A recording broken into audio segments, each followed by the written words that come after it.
Sekaligus ya mungkin terkait satu ya kabar terbaru nih yang terhangat terkait Nikita Mirzani tertangkap kamera itu video call di dalam Rutan tahanan.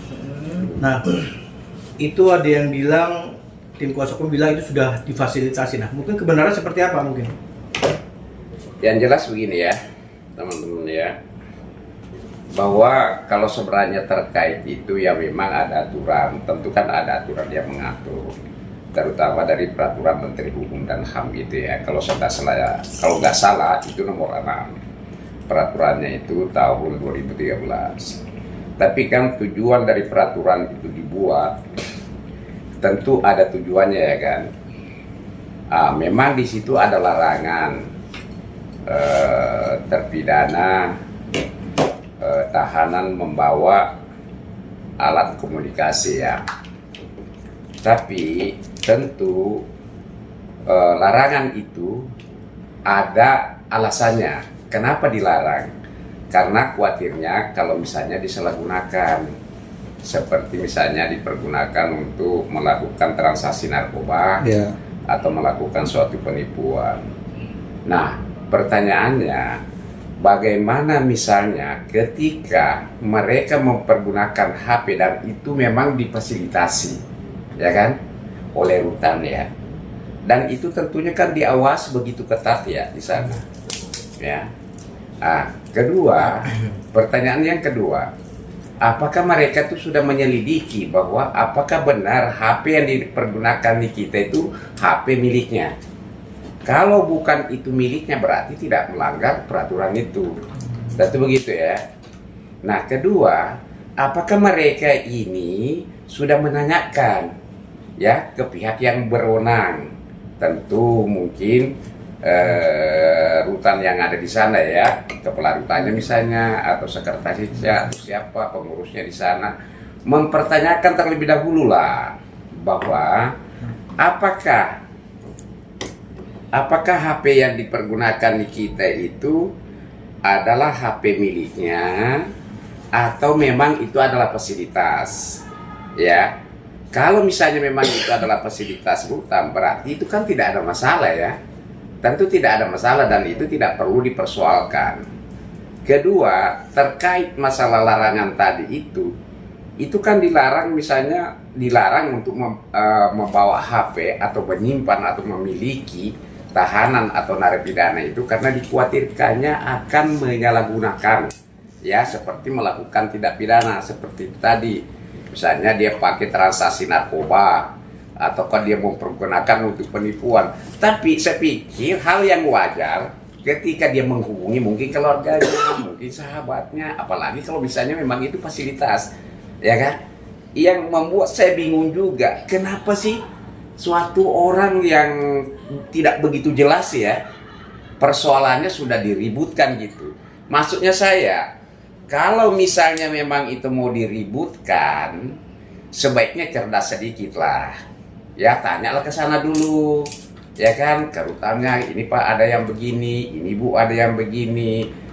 Itu HP siapa, ya kan? Harus diperjelas. Kalau semuanya sudah jelas dan memang itu melanggar, tidak apa-apalah dipublikasikan melalui media sosial dan lain sebagainya. Tapi ini aneh, baru melihat video misalnya di salah satu media sosial sudah ribut mereka. Ada apa sih kok terlalu sibuk mencari kesalahan orang seperti tidak ada lagi kerjaan gitu ya. Ya mungkin itu tanggapan dari saya. Bang, tapi tadi di Jenpas juga udah konfirmasi kalau itu memang fasilitas yang disediakan. Cuma menyayangkan melakukan dari pihak yang menelpon atau dokter Oki sendiri itu ternyata berjualan sambil ngajak berjualan gitu. Tapi memang kalau video call itu memang udah disediakan gitu Bang. Oh iya, begini. Nah itu kan terbukti kan bahwa terkait peraturan itu tidak melanggar peraturan ya. Karena isi dari peraturan itu salah satunya bahwa itu dilarang membawa HP pribadi. Nah kalau itu adalah fasilitas, berarti sudah tidak melanggar kan aturan itu. Dan kedua, kalau terkait masalah disayangkan karena adanya dipergunakan untuk menjual, pertanyaan seriusnya yang dilarang itu salah satu yang paling dilarang adalah perbuatan-perbuatan yang kira-kira melanggar ketentuan pidana. Misalnya dia pakai transaksi narkoba, ya kan, dipergunakan untuk penipuan. Nah, sepanjang hal-hal itu yang tidak dilarang yang dilakukan, tentu tidak ada sanksi hukumnya kan. Ya, kira-kira begitu ya. Nah, coba bayangin. Nah, ini kan sudah ribut di mana-mana, ternyata dicek di sana itu fasilitas. Persoalan kalau dia dipergunakan untuk menjual dan apa, itu kan masih harus penyelidikan dulu. Benar nggak dia menjual itu? Ataukah benar, ataukah bercanda-candaan lah apa dan lain sebagainya. Karena beliau itu orang bersahabat. Ya, seperti itu kira-kira ya. Oke, Gitu. Bang, kalau tadi Ditjen Pasien sendiri bilang bahwa akan mengkaji bahwa kalau terkait fasilitas memang ada, tapi mereka akan mengkaji ulang karena ini case pertama di mana si penelpon itu konteksnya kan lagi jualan juga ada menjual sesuatu, ikut mempromokan gitu. Jadi sebetulnya buat Ditjen Pas adalah yang akan dikaji adalah isinya, Bang, bukan masalah fasilitas itu sendiri gitu. Oh ya, kalau itu sudah clear ya. Makanya tadi saya bilang peraturan itu, kenapa dibuat peraturan itu kan ada tujuannya ya. Tentu ada larangan di dalam itu. Poin-poin apa saja yang dilarang. Makanya kalau membaca peraturan itu jangan sepenggal-sepenggal. Peraturan itu kan ada ketentuan-ketentuan, kemudian ada di situ sanksi apa kalau misalnya dilanggar. Nah itu, nah apakah pelanggaran misalnya dia pergunakan, dia bersama dengan temannya dia menjual itu masuk kategori di dalam peraturan Menteri Hukum dan HAM itu ya nomor 6 tahun 2013. Apakah masuk itu? Kalau masuk ya tentu ada sanksinya. Kalau tidak masuk berarti tidak ada sanksinya. Bagaimana mau diberi sanksi kalau tidak ada peraturan yang mengatur? Itu asas hukum loh. Ya, makanya kan jangan kita sepihak tiba-tiba kita menjas orang itu bahwa orang itu bersalah tanpa dilakukan penyelidikan yang baik. Makanya saya bilang, kok orang-orang sana sih ya sibuk banget mencari kesalahan orang kayak tidak ada kerjaan lain gitu. Ya kira-kira gitu ya. Apa karena ini seorang Nikita Mirzani, Bang? Apa? Apa karena seorang Nikita Mirzani? Oh bisa saja karena public figure. Namanya public figure itu ada yang pro dan kontra. Tidak mungkin pro semua kan. Ya pasti ada yang kontra, ya kan. Ya kehidupan itu seperti itu, ada pro kontra, tidak mungkin pro semua sih, ya mungkin kontra semua kira-kira gitu ya. Karena mungkin merasa Nikita Mirzani di anak emaskan itu enggak juga berarti ya, Bang? Tidak juga, tadi kan kalian sudah kesana tanyakan bahwa memang itu adalah fasilitas ya, yang akan dikaji isinya konten itu. Nah persoalan isinya ini apakah termasuk larangan yang diatur di dalam peraturan Menteri Hukum dan HAM itu? Kalau itu dilarang, ya sudah, berarti ada sanksi. Ya, kira begitu ya. No, Abang sebagai kuasa hukum melihat kan ini kan Niki kan seorang public figure yang sangat disorot ya, Bang ya. Yang kadang-kala juga banyak dimanfaatkan lah, Bang, untuk kepentingan orang lain ya, Bang, di sini. Nah, Abang coba mulai sekarang kamu jangan terlalu karena udah kejadian 2 kali ya, Bang. Yang pertama dulu sama siapa? Mami Bella sempat live juga gitu kan, Bang. Dikasih warning gak sih, Bang, batasan-batasan mulai sekarang gitu, Bang? Begini, kalau persoalan itu ya, ini kan masuk ke ranah privasi ya, pribadi. Nah, kami ini selaku pengacara, ya tentunya memang punya kewajiban ya memberikan advice ya. Tapi kami juga harus mengkaji yang mana sebenarnya. Karena kuasa kami itu ada namanya kuasa khusus ya. Dikhususkan untuk itu. Nah selain daripada itu mungkin bisa kita memberikan sebatas berteman ataukah kita kenal ya seperti dengan kalian lah ya kan, misalnya Anda bertanya terkait masalah hukum ya tentu kan kami punya kewajiban untuk menjawab. Tapi kalau terkait pekerjaan kami ya tentunya kami akan melaksanakan pekerjaan kami sesuai dengan surat kuasa yang diberikan kepada kami. Boleh kita melakukan hal yang lain sepanjang itu dia minta sendiri. Tapi apalagi kalau persoalan pribadi itu tidak mungkin kita berani masuk di situ. Ini ada etika yang kami jaga di sini dan kami juga tidak sembarangan untuk memberikan statement dalam perkara ini. Ya kami harus menjaga etika yang mana memang kewajiban kami di sini di dalam perkara ini dan mana yang tidak. Nah kalau itu yang tidak, ya itu tentunya kami kembali kepada praktisi hukum. Nah praktisi hukum itu ketika ada orang bertanya, ya tentu kami menjawab. Ya sepanjang itu memang bisa kami jawab. Kita tidak boleh mengarang, kita tidak boleh mengandai-andai, karena memang tujuan daripada hukum itu salah satunya itu adalah bermanfaat, asas manfaat. Praktisi hukum itu harus memberikan edukasi yang bermanfaat, tidak boleh mengarang, tidak boleh mendefinisikan sendiri sehingga menjadi bias nantinya. Nah, seperti itu ya. Bang, sebagai kuasa hukum semenjak kejadian kemarin video itu menyebar sudah menjadi konsumsi publik, sudah ada komunikasi langsung sama Nikinya, Bang? Oh belum. Kenapa kami tidak mau komunikasi? Karena itu kan masalah persoalan pribadi ya. Persoalan pribadi. Saya pikir bahwa Niki itu sebenarnya orang yang cerdas juga ya. Tentu hal-hal yang dilakukan di sana tentu dalam pengawasan.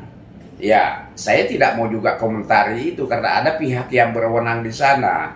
Ya tentu juga pihak yang berwenang di sana itu tentu kan ada peraturan-peraturan yang mengatur. Nah ini kan terbukti kan, kalian ke sana mengatakan itu adalah fasilitas. Oke? Nah terkait masalah isi kontennya itu, ya pertanyaan seriusnya lagi, kita masuk ke dalam peraturan menteri itu, ya kan, nomor 6 tahun 2013. Apakah memang ada larangan ketika fasilitas itu dipergunakan seperti apa yang kita lihat ini di media, misalnya ada orang mengatakan berjualan, tapi itu kan sebatas ngomong, kan harus dipastikan apakah benar berjualan atau tidak. Dan saya juga sendiri saya tidak mau memperhatikan hal yang seperti itu karena memang itu di luar daripada tugas saya. Andai kata misalnya Niki telepon ke saya, Bang ada yang begini-gini ya, bagaimana pendapat Abang?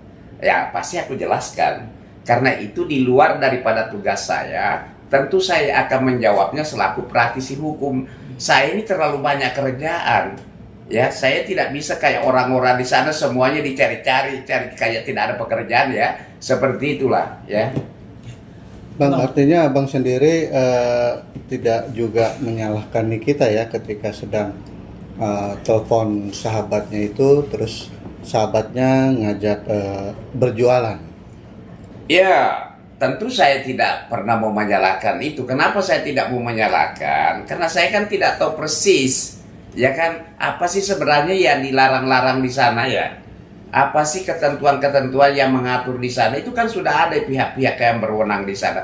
Kalau tuh itu salah, berarti ya ada yang bertanggung jawab di sana ya. Tapi saya juga pribadi melihat bahwa tentunya saya berpikir begini, bahwa kalau itu diperbolehkan berarti tidak ada larangan, karena di sana begitu ketatnya pengawasan ya.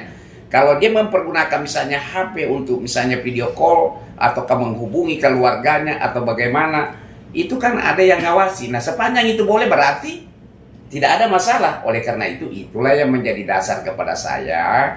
Kenapa saya tidak telepon Nikita? Mungkin juga Nikita tidak telepon ke saya untuk mendapatkan advice dari saya ya. Seperti itu. Bang, kalau nantinya Abang ke rutan dan bertemu Niki, ada nggak sih Bang rasa ingin mengingatkan karena ini akan tidak terjadi seperti ini lagi gitu Bang? Hal seperti itu. Ya, tentu begini. Karena itu kan masuk hal pribadi tadi ya. Sekali lagi saya ingin jelaskan bahwa kami ini menjadi PH-nya Niki ada surat kuasa khusus dan tercantum di situ poin-poinnya.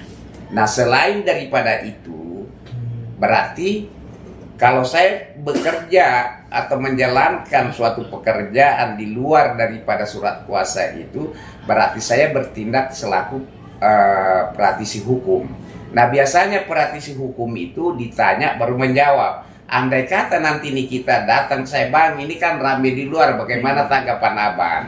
Ya kan, palingan juga saya akan menyampaikan sebaiknya kurang-kurangi begitu, walaupun itu tidak dilarang, tidak ada larangan yang menjelaskan melarang terkait apa misalnya kamu video call sama orang, tapi takutnya nanti itu akan menjadi bias dan digoreng orang dan juga merugikan kamu, ya kan, dan juga bisa berdampak kepada orang lain, ya. Ya tentu saya ingatkan ketika ada memulai bertanya kepada saya, tapi ketika dia bertanya nanti dia lah, ini kan urusan gua bang, saya misalnya tidak ngasih ini, saya tidak pernah abang meminta urusi masalah ini, kan salah saya kan, kira-kira gitu ya. Tapi ketika bertanya, oke, saya akan memberikan penjelasan, mungkin endingnya saya mengatakan sebaiknya kurangi atau jangan dilakukan, walaupun itu tidak salah, tapi akan bisa bias di luar dan mungkin nanti berdampak kepada orang lain. Kira-kira begitu jawabannya ya. Bang, ada rasa